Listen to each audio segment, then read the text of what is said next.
Hey, good morning, everyone. This is Santisini team. My name is David Innocent, and I'm going to be welcoming us for today's session, which we're going to be starting at exactly 9:15 in the next 3 minutes. And now we'll start today's session by giving us a brief keynote about the event, about CINDRA, and then it promises to be a very exciting one when we'll have to usher in our speakers for this particular session, for their respective sessions. So thank you very much for making yourself available for this particular session today.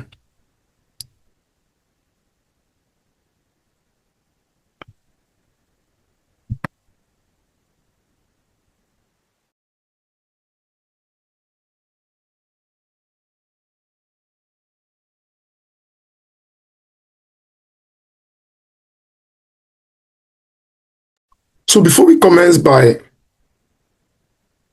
So before we commence by 9:15, we'll just have a quick recap of some of what we talked about yesterday, where we talked about what Sentinel is all about, then the CINDRA initiative, which stands for Sentinel Innovation for Data Research and Artificial Intelligence. And we did mention yesterday that CINDRA is an annual flagship event that is being hosted by the Sentinel team to which is designed to bring together three powerful communities of AI researchers, data analysts, and evidence-based researchers. So just more of a recap of what we talked about yesterday. We're looking at our AI researchers. They are bringing together the use of intelligence tools like machine learning, NLP, and automation to improve research speed, accuracy, and innovation. And they show how AI transforms data processing, prediction, and scientific problem solving. Now, with respect to the data analysts that we bring together to CINDRA, data analysts and statisticians that use Python, R, SPSS, Power BI to convert raw data into insights, and they teach us modeling, visualization, and analytics, and how they support accurate data-driven decisions. Looking at our evidence-based researchers, they focus on finding reliable information that can be used to, illustrate clear steps to check whether what, informed insights, holds water. Their job is just to show, to make sure research is accurate and trustworthy. So we talked about the purpose of CINDRA, which is to create a cross-disciplinary bridge for innovation across Africa, to inspire a new wave of AI-powered research excellence, to give young professionals access to data-driven tools, mentors, and real opportunities. And one of the things that makes CINDRA initiative innovative is that it's one of the first events, where we try to combine AI research and data analysis together to get practical career shaping sessions by top experts. And it's a platform that we inspire to also use it as an avenue to launch a technological solution, out of which in our maiden event, we are launching the Sentinel Gate. We are using this particular avenue to announce to the public our technological insights that we are going to make available to the public at large. And we talked about our Sentinel Gate innovation, which is our collaboration technology that is aimed at helping participants or individuals, the public at large, discover researchers, where you find and connect with experts that are aligned to your research interests. And also on the app, while you're scrolling, you share insights. It gives you that accessibility to easily exchange data, publications, and findings with trusted collaborators. And also, we talked about the need that this application helps you to track your progress, monitor your progress, contributions, and impact across several teams that you will have access to create on this particular technology. And also, it helps you to build networks expand professional networks to foster long-term academic and research partnership. So I want to say a very big welcome to each and every one of you. And so without wasting much of our time, we're going to go straight to calling our first speaker, uh, Mr. Abdul Osman Fatau Idris. But before then, I would like to let us know who this expert entity is and what he really stands out for. Now, Osman Abdul Fatau Idrisu, if I just pronounce that correctly, is an emerging epidemiologist and biostatistician with strong expertise in infectious disease analytics. I can attest that he's very good with statistical machine learning and applied public health research. He's currently pursuing an MPhil in field epidemiology, that's a master's in philosophy in field epidemiology and applied biostatistics at NUST, where his work focuses on data-driven mathematical modeling of HIV transmission in Ghana. Osman, to the best of my knowledge, has served in key research and analytical roles at the Kumasi Center for Collaborative Research and the World Veterinary Association, where he was really competitively selected as lead biostatistician for a global One Health project spanning over 30 countries, contributing to high impact manuscripts submitted to the Lancet and a wide array of peer reviewed journals. He's an award-winning graduate teaching assistant, a skilled data scientist, and he's very, very proficient in R programming language, Python, GIS, and Stata. And he's really a committed mentor, and he has trained and supported hundreds of students across public health and statistics programs. His leadership roles within the Ghana Epidemiological Society, and it's one that has continued to inspire a lot of young talent. And he's somebody that has really transformed the field of statistics, and he's also looking at, contributing significantly to the field of, of epidemiological and applied biostatistics. Guys, we'll let you know that Osman is a regional ambassador for Centicini team in Ghana, where he reflects his dedication to advancing AI-powered evidence-based research and capacity building across Africa. So I'm going to lay down the floor for Mr. Osman to make his presentation and share reputable insights with respect to what we have actually come to do at the CINDRA event. So thank you very much. I'm going to let potential Dr. Osman, present his slides for this particular session and unleash insights for us. Please, a round of applause for him. Thank you, Dr. Innocent. And then good morning, everyone. Please, am I loudable enough? Yes, you can share your slides. All right. All right.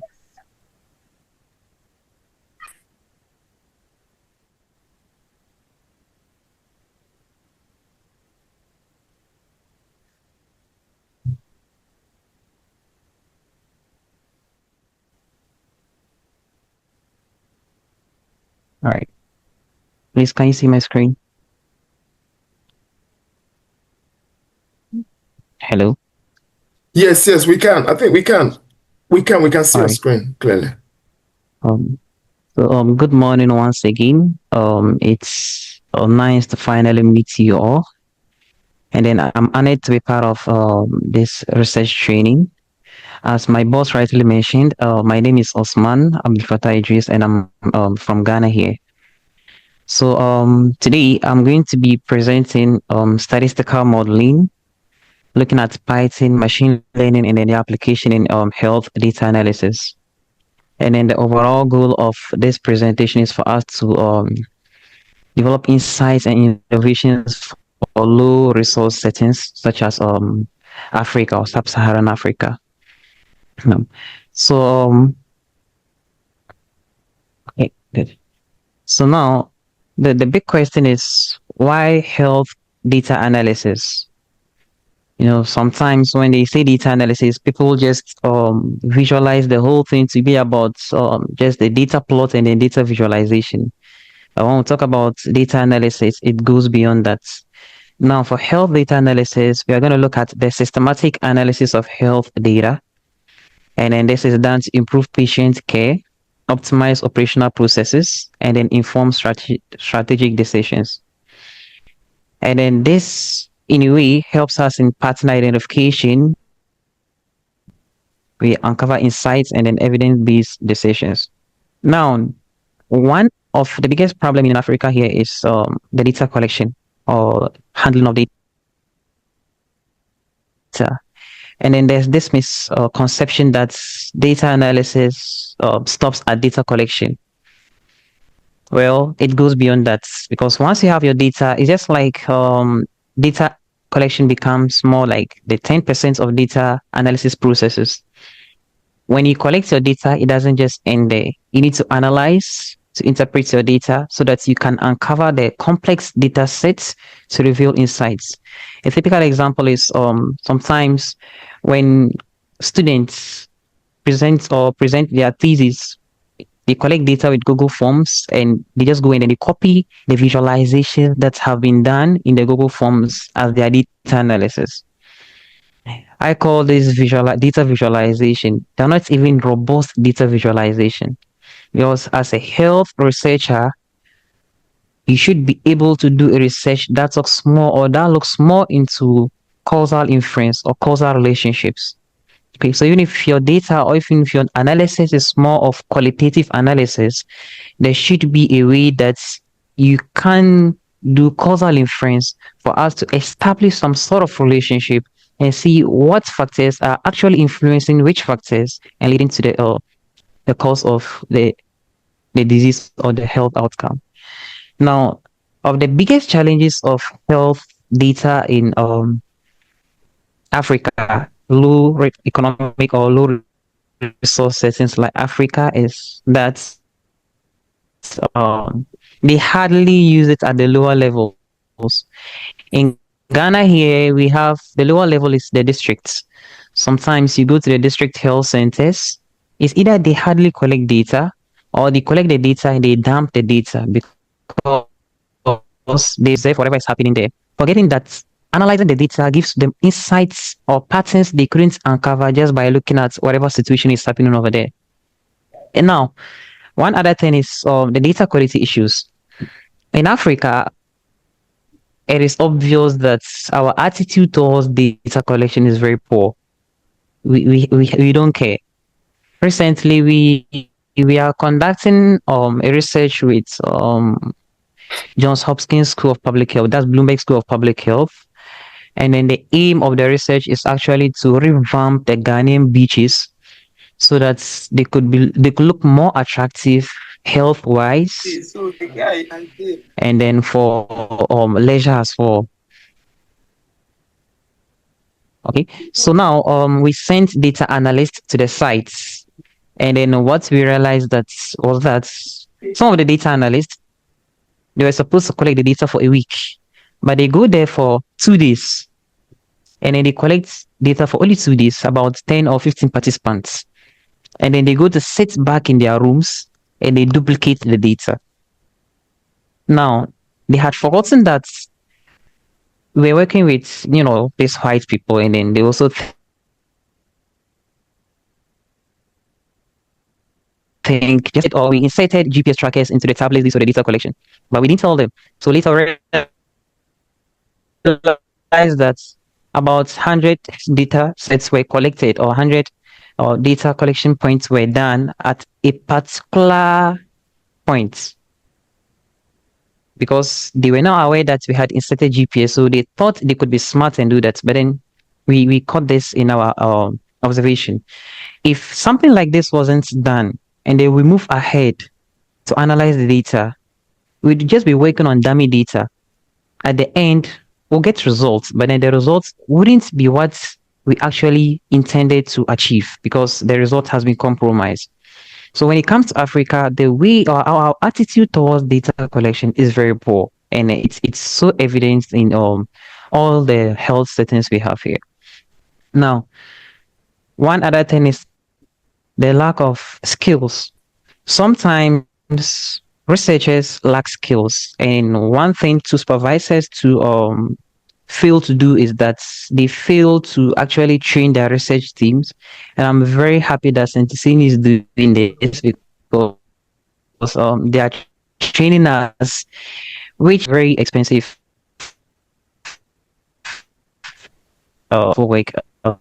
They kudos to them. So they fail the supervisors. All right. So they fail to train them, and they, when they